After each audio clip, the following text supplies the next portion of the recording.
Good evening and welcome back to another episode of The Longing, where today we should, in theory, be finishing to read The Golden Age by Kenneth Grahame. So, let's get on with it.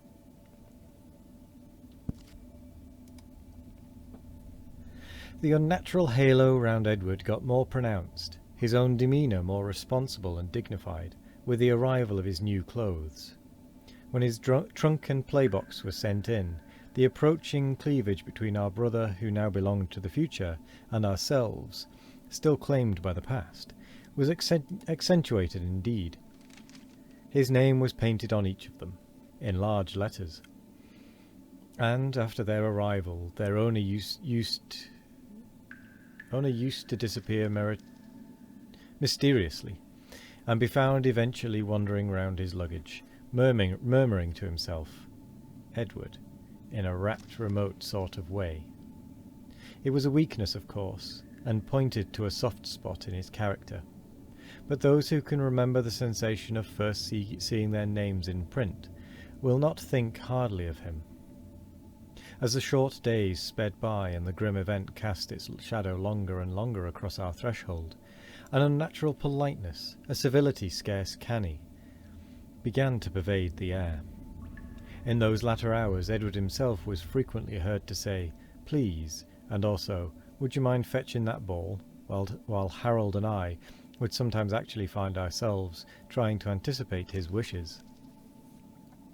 As for the girls, they simply grovelled. The Olympians, too, in their uncouth way, by gift of carnal delicacies and such-like indulgence, seemed anxious to demonstrate that they had hitherto misjudged this one of us. Altogether the situation grew strained and false, and I think a general relief was felt when the end came. We all trooped down to the station, of course.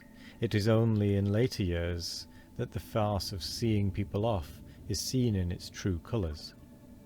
Edward was the life and soul of the party, and if his gaiety struck one at times as being a trifle overdone, it was not a moment to be critical. As we tramped along, I promised him I would ask Farmer Larkin not to kill any more pigs till he came back for the holidays, and he said he would send me a proper catapult, the real lethal article, not a kid's plaything. Then suddenly, when we were about halfway down, one of the girls fell a-snivelling. The happy few who dare to laugh at the woes of seasickness will perhaps remember how, on occasion, the sudden collapse of a fellow voyager before their very eyes has caused them to hastily to revise their self-confidence and resolve to walk more humbly for the future. Even so it was with Edward, who turned his head aside, feigning an interest in the landscape. It was but for a moment, then he recollected the hat he was wearing. A hard bowler, the first of that sort he had ever owned. He took it off, examined it, and felt it over. Something about it seemed to give him strength, and he was a man once more. At the station, Edward's first care was to dispose his boxes on the platform, so that everyone might see the labels and the lettering thereon. One did not go to school for the first time every day. Then he read both sides of his ticket carefully, shifted it to every one of his pockets in turn, and finally fell to chinking of his money, to keep his courage up. We were all dry of conversation by this time, and could only stand round and stare in silence at the victim decked for the altar. And as I looked at Edward, in new clothes of a manly cut, with a hard hat upon his head, a railway ticket in one pocket, and money of his own in the other, money to spend as he liked and no questions asked, I began to feel dimly how great was the gulf already yawning betwixt us. Fortunately, I was not old enough to realise further that here on this little platform the old order lay at its last gasp, and that Edward might come back to us, but it would not be the Edward of yore, nor could things ever be the same again. When the train steamed up at last, we all boarded it impetuously with the view of selecting the one peerless carriage to which Edward might be entrusted with the greatest comfort and honour. And as each one found the ideal compartment at the same moment, and vociferously maintained its merits, he stood some chance for a time of being left behind.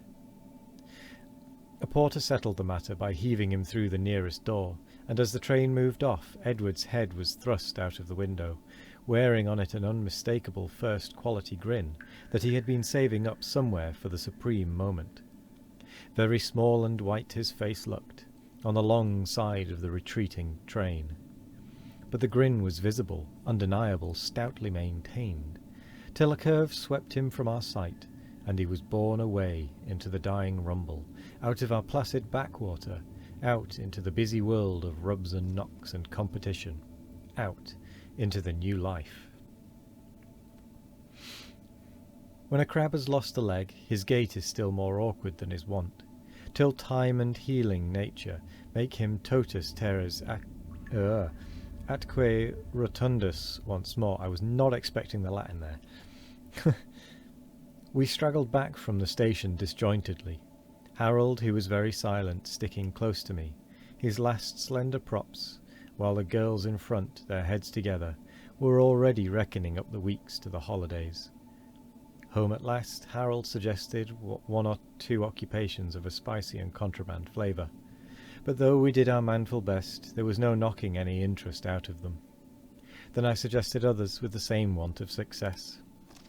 Finally, we found ourselves sitting silent on an upturned wheelbarrow, our chins on our fists, staring haggardly into the raw new conditions of our changed life, the ruins of a past behind our backs. And all the while Selina and Charlotte were busy stuffing Edward's rabbits with unwanted forage, bilious and green, polishing up the cage of his mice till the occupants raved and swore like householders in springtime, and collecting materials for new bows and arrows, whips, boats, guns, and four-in-hand harness against the return of Ulysses. Little did they dream that the hero, once back from Troy and all its uncerts, would scornfully condemn their clumsy but laborious armoury as rotten humbug and only fit for kids. This, with many other like awakening, was mercifully hidden from them. Could the veil have been lifted, and the girls permitted to see Edward as he would appear a short 3 months hence, ragged of attire and lawless of tongue, a scorner of tradition and an adept in strange new physical tortures, one who would in the same half-hour dismember a doll and shatter a hallowed belief, in fine a sort of swaggering captain fresh from the Spanish Main.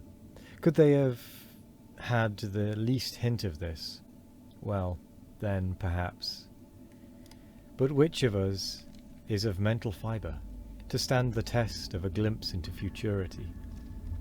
Let us only hope that, even with certain disillusionment ahead, the girls would have acted precisely as they did.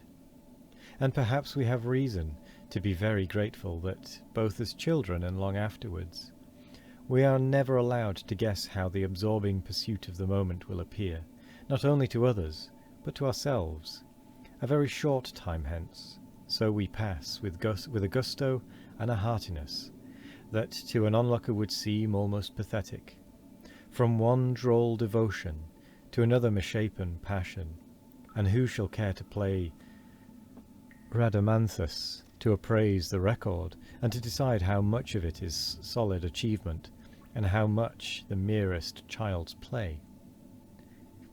The end. That's actually really good timing. And we will indeed next time be continuing the Iliad. Excuse me. Because we've read the first 8 books. It's not actually 13, it's just a mistype that. And we will then be beginning the next several. And then after that, the following ones. And then I think there's another one in here somewhere.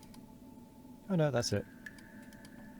But yeah, we'll be making our way through the next few Iliad ones as well. So, Next time, though, we're going to spend a bit of time reversing the clock and doing a couple of other housekeeping things, like wandering around, having a bit of a mental break. But anyway, thank you very much for joining me today. I hope you all have a wonderful morning, evening, afternoon or night, no matter what time of day it is. I hope you all have a wonderful one of it. And as always, we will be back tomorrow for more of The Longing. Goodbye.